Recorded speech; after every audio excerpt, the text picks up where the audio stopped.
Всем привет!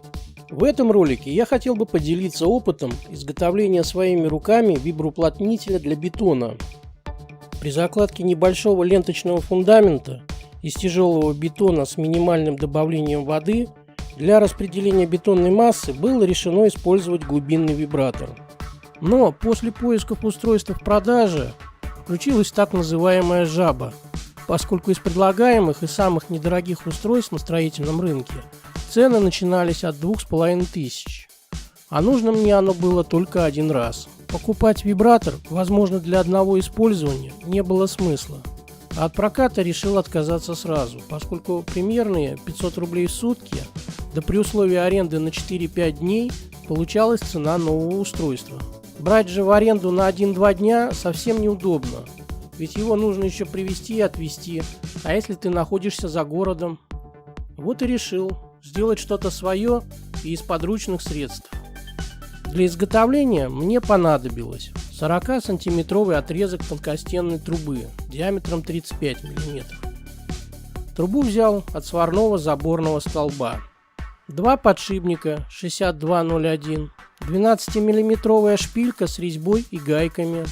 Для оплетки решил использовать обычный газовый шланг. Хотя, конечно, лучше поискать шланг с внутренним металлическим армированием, но у меня такого не оказалось. Стальная полоса шириной 20 мм. Муфта водопроводная комбинированная на 1/2 дюйма. Стальной трос 4 мм. Сгон оцинкованный на 1/2 дюйма. Чтобы один край булавы был заострен, я разметил трубу для реза. Вырезав лишнее, загнул края и проварил швы. Место сварки загрунтовал. С противоположной стороны к трубе привариваются 2 металлические пластины. В эту часть трубы будет вставляться муфта. Чтобы муфта держалась в трубе, из полосы изготавливается скоба. Внутреннюю часть вибратора решил изготовить из шпильки, закрепленной на ней подшипниками при помощи гаек. Гайки желательно использовать с наполнителем, чтобы они не раскручивались. К 2 другим гайкам параллельно приварен пруток, играющий роль эксцентрика. Поскольку подшипники слишком свободно входили в трубу, я просто обернул их в металлическую полоску и зажал. В торце шпильки просверлил отверстие, в которое вставил стальной трос, припаяв его на олово. Шпильку вставил в трубу, после чего, продев трос через муфту со сгоном, посадил муфту на силиконовый герметик. Сама муфта удерживается скобой, которая фиксируется к трубе при помощи винтов. Из металлической полосы и обрезка от сгона изготовил кронштейн-держатель для дрели. Обе части, булава и кронштейн дрели, соединены резиновым шлангом с гайками, в котором проходит смазанный густой смазкой стальной трос. Испытания без нагрузки показали неплохой результат.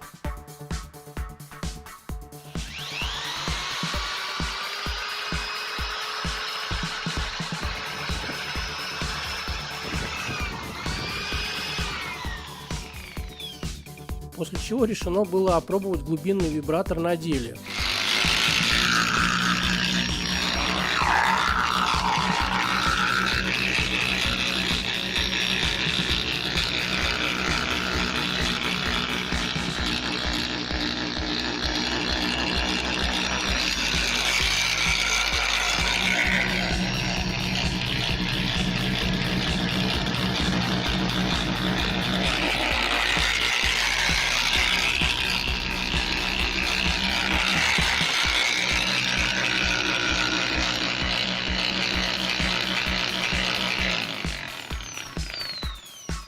Ну а по себестоимости вибратор мне обошелся в следующую сумму.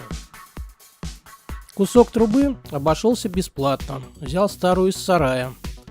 Сгон и металлическая полоса тоже нашлись в хозяйстве. Пара подшипников на рынке мне обошлась в 140 рублей. Шпилька М12 с гайками 90 рублей. Самая дорогая покупка – газовый шланг 2,5 метра, обошелся в 570 рублей. Муфта полипропиленовая 20 на 1/2 50 рублей. И трос стальной 60 рублей.